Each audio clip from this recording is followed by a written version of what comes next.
दोस्तों नमस्कार। आपके अपने YouTube चैनल बातें साहित्य की पर आप सभी का एक बार पुनः हार्दिक स्वागत। मित्रों, रामवृक्ष बेनीपुरी जी के रेखा चित्र संकलन माटी की मूर्तें से हम रजिया, बलदेव सिंह, सरजू भैया, मंगर, रूपा की आजी और देव रेखा चित्रों को पढ़ चुके हैं। आइए आज के इस वीडियो में चर्चा करते हैं इस संग्रह के 7वें रेखा चित्र बाल गोविंद भगत की। मित्रों, बाल गोविंद भगत एक अनूठी रचना है। गांव के जनजीवन को लेखक ने बड़ी सुंदरता से इस रचना में उकेरा है। लेखक बाल गोविंद जी के माध्यम से सामाजिक रूढ़ियों पर प्रहार करते हुए नजर आते हैं। भारतीय संस्कृति में साधु संतों का विशेष रूप से मान सम्मान किया जाता है। उनकी वेशभूषा देखकर ही लोग उन्हें आदर भाव देने लगते हैं। लेखक अपनी इस रचना में साधु संतों की सही परिभाषा को समाज के समक्ष प्रस्तुत करते हैं। उनके अनुसार मात्र साधुओं से वस्त्र धारण कर लेना और घर परिवार छोड़ देना व्यक्ति को साधु संत नहीं बना सकता। साधु संत बनने के लिए उनके आदर्शों को जीवन में उतारना सही अर्थों में साधुत्व कहलाता है। बाल गोविंद भगत ने परिवार को नहीं छोड़ा, अपने कर्तव्यों को पूरी निष्ठा के साथ निभाया है। वह कभी झूठ नहीं बोले, सबके साथ खरा व्यवहार करते थे, बिना पूछे किसी की चीज नहीं लेते थे, हमेशा भजन गाते, खेती करके जो कुछ मिलता उसे भगवान को भोग लगाए बिना स्वयं नहीं लेते थे। उनके ये गुण उन्हें साधु संतों की श्रेणी में सबसे ऊपर खड़ा करते थे। उन्होंने समाज में चली आ रही सड़ी गली परंपराओं को तोड़ा। इसका प्रत्यक्ष उदाहरण है कि उनके बेटे की मृत्यु के पश्चात अपने बहू के भाई को उसका दूसरा विवाह करने का आदेश दे दिया। बाल गोविंद भगत जैसे सच्चे साधु समाज में अब लुप्त प्राय हो गए हैं। तो आइए मित्रों, चलते हैं रामवृक्ष बेनीपुरी जी के रेखा चित्र संकलन माटी की मूर्तें से 7वें रेखा चित्र बाल गोविंद भगत की ओर और इसे पढ़कर समझने का प्रयत्न करते हैं। बेनीपुरी जी लिखते हैं, न जाने वह कौन सी प्रेरणा थी जिसने मेरे ब्राह्मण का गर्वोन्नत सिर उस तेली के निकट झुका दिया था। जब जब वह सामने आता, मैं झुककर उससे राम राम किए बिना नहीं रहता। माना वे मेरे बचपन के दिन थे, किंतु ब्राह्मणता उस समय 16वीं कला से मुझ पर सवार थी। 16वीं कला से सवार होना अर्थात पूर्णतः ब्राह्मणत्व मुझ पर सवार था। दोनों शाम संध्या की जाती, गायत्री का जप होता, धूप हवन जलाए जाते, चंदन तिलक किया जाता और इन सारी चेष्टाओं से ब्रह्म को जानकर पक्का ब्राह्मण बनने की कोशिशें होती। ब्रह्म जानाति ब्राह्मण है, अर्थात ब्राह्मण ब्रह्म को जानता है।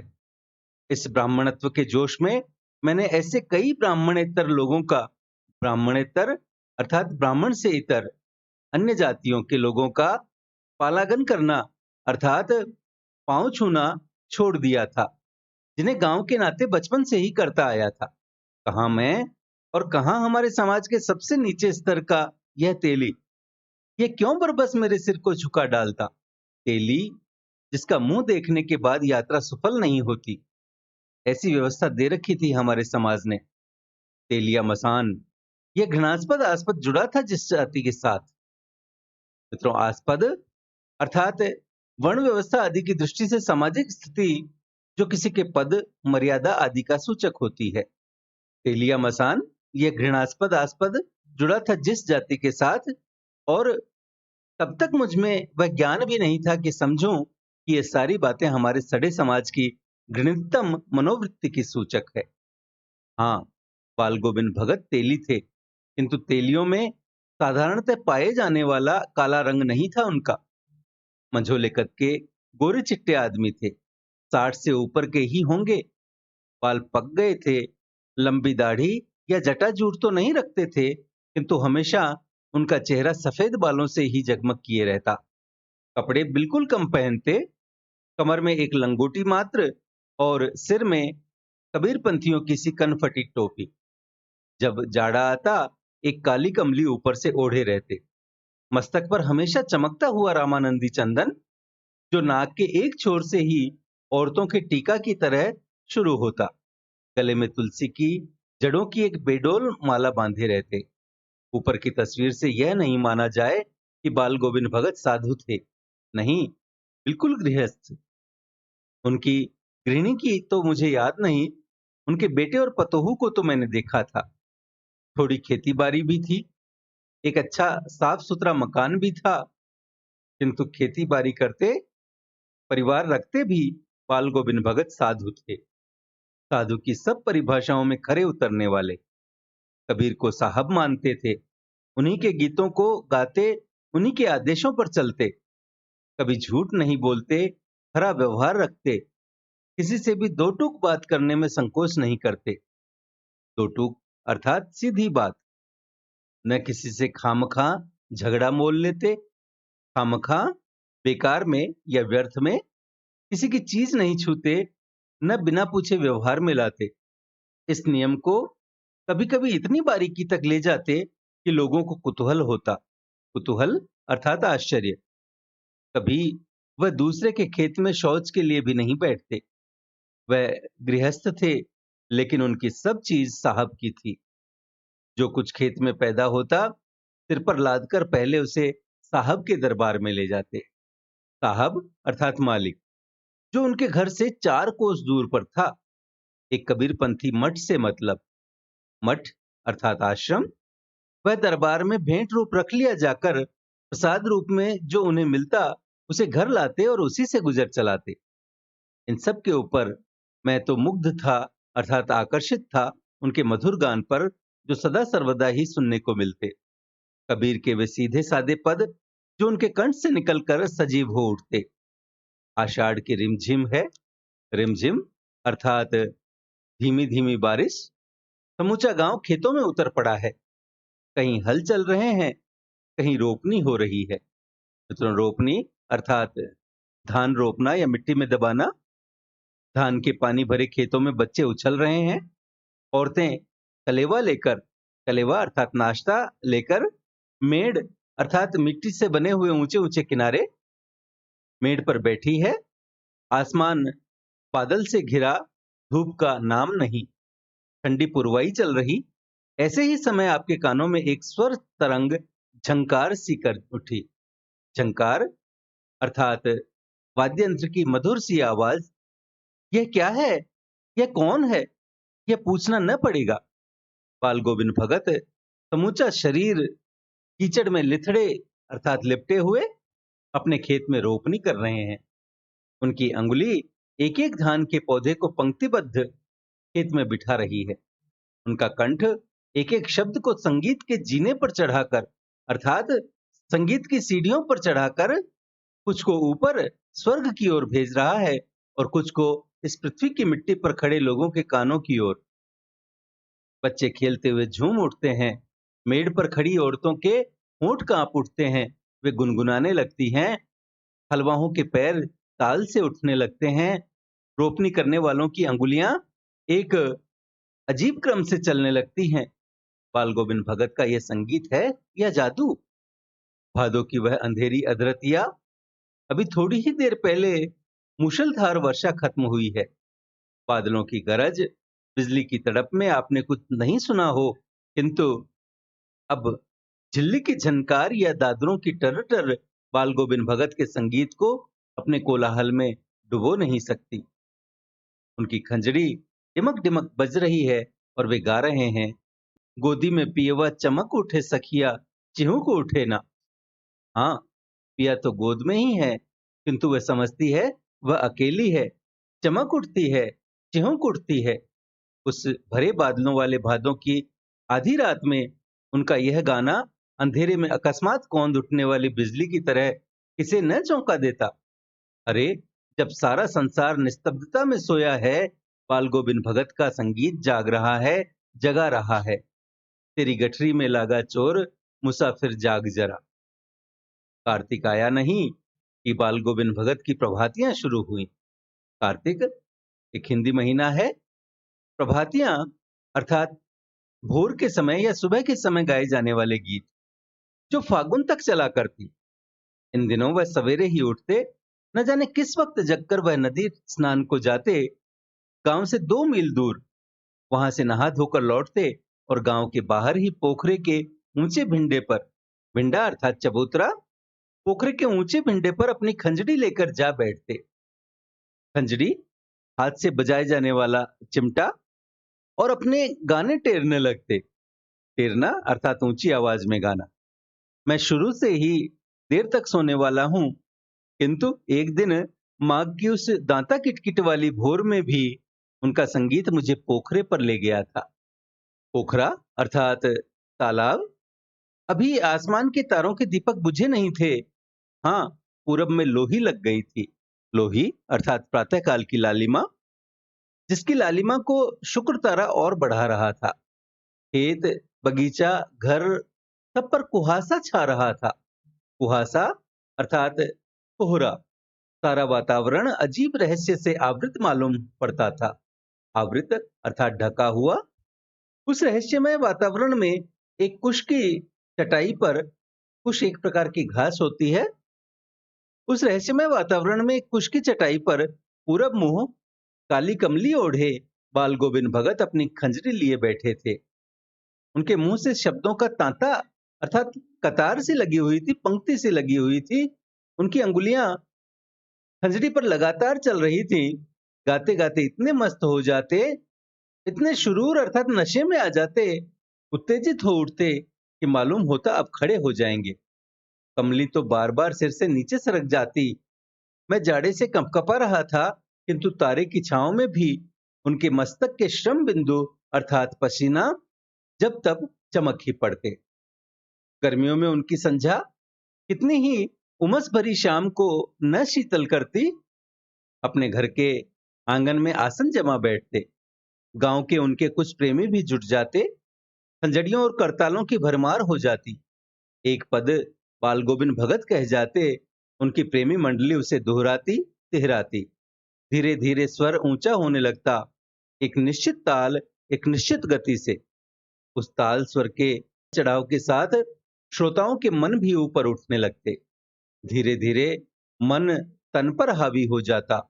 होते होते एक क्षण ऐसा आता कि बीच में खंजड़ी लिए बाल गोविंद भगत नाच रहे हैं और उनके साथ ही सबके तन और मन नृत्यशील हो उठे हैं। सारा आंगन नृत्य और संगीत से ओतप्रोत है। बाल गोविंद भगत की संगीत साधना का चरम उत्कर्ष उस दिन देखा गया जिस दिन उनका बेटा मरा। इकलौता बेटा था वह, कुछ सुस्त और बोदा सा था। बोदा अर्थात कम बुद्धि वाला। किंतु इसी कारण बाल गोविंद भगत उसे और भी मानते। उनकी समझ में ऐसे आदमियों पर ही ज्यादा नजर रखनी चाहिए या प्यार करना चाहिए, क्योंकि ये निगरानी और मोहब्बत के ज्यादा हकदार होते हैं। बड़ी साल से उसकी शादी कराई थी। पतोहू बड़ी ही सुभग और सुशील मिली थी। सुभग अर्थात सुंदर, घर की पूरी प्रबंधिका बनकर। प्रबंधिका अर्थात प्रबंध संभालने वाली। घर की पूरी प्रबंधिका बनकर भगत को बहुत कुछ दुनियादारी से निवृत्त कर दिया था, अर्थात उन्हें दुनियादारी से छुटकारा दे दिया था उसने। उनका बेटा बीमार है, इसकी खबर रखने की लोगों को कहां फुर्सत। किंतु मौत तो अपनी ओर सबका ध्यान खींचकर ही रहती है। हमने सुना बाल गोविंद भगत का बेटा मर गया। कुतूहलवश उनके घर गया, देखकर दंग रह गया। बेटे को आंगन में एक चटाई पर लिटाकर एक सफेद कपड़े से ढांक रखा है। वह कुछ फूल तो हमेशा ही रोपे रहते, उन फूलों में से कुछ तोड़कर उस पर बिखरा दिए हैं। फूल और तुलसी दल भी। सिरहाने एक चिराग जला रखा है और उसके सामने जमीन पर ही आसन जमाए गीत गाए चले जा रहे हैं। वही पुराना स्वर, वही पुरानी तल्लीनता।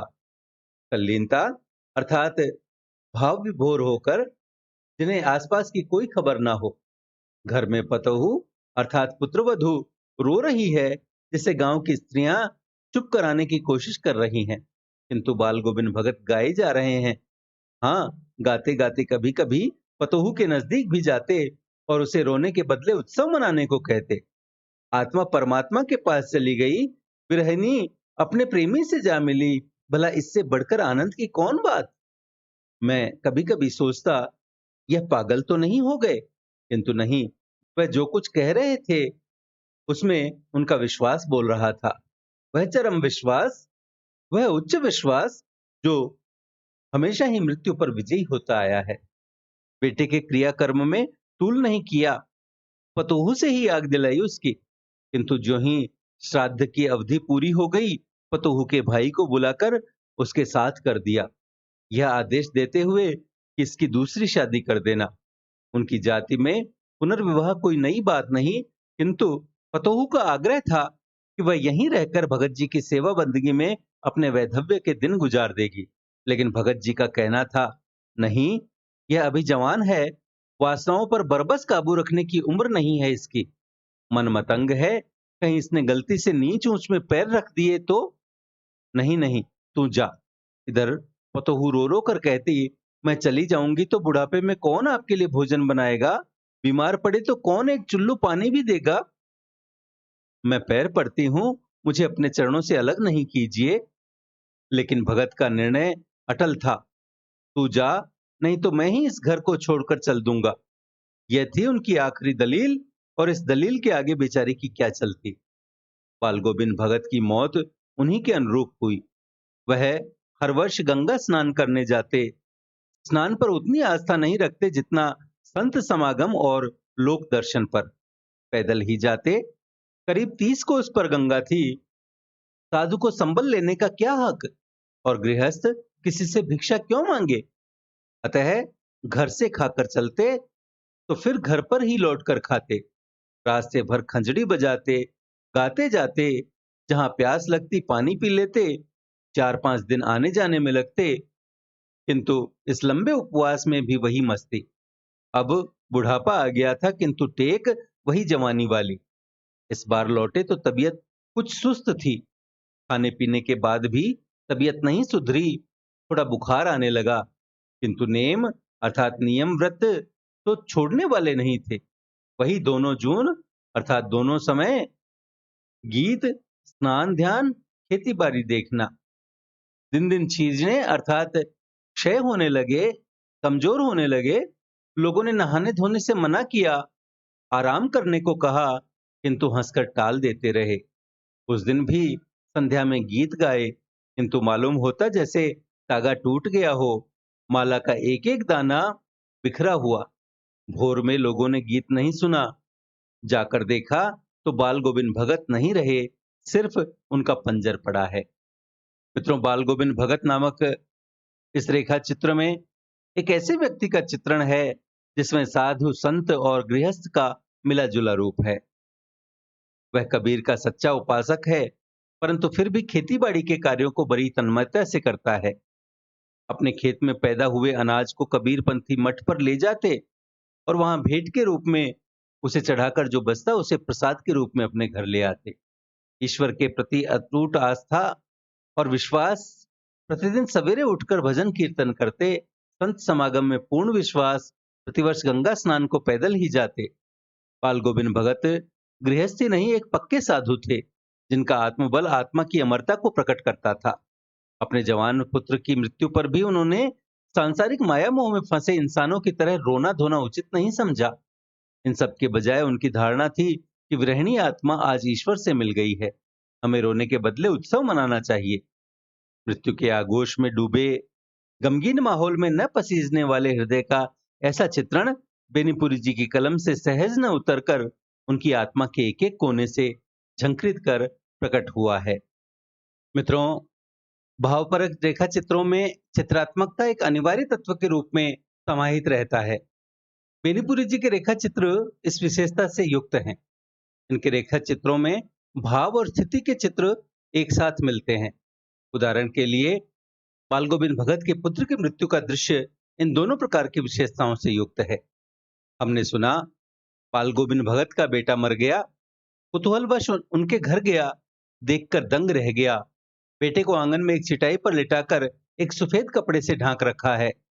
वह कुछ फूल तो हमेशा ही रोपे रहते, उन फूलों में से कुछ तोड़कर उस पर बिखरा दिए हैं, फूल और तुलसी दल भी।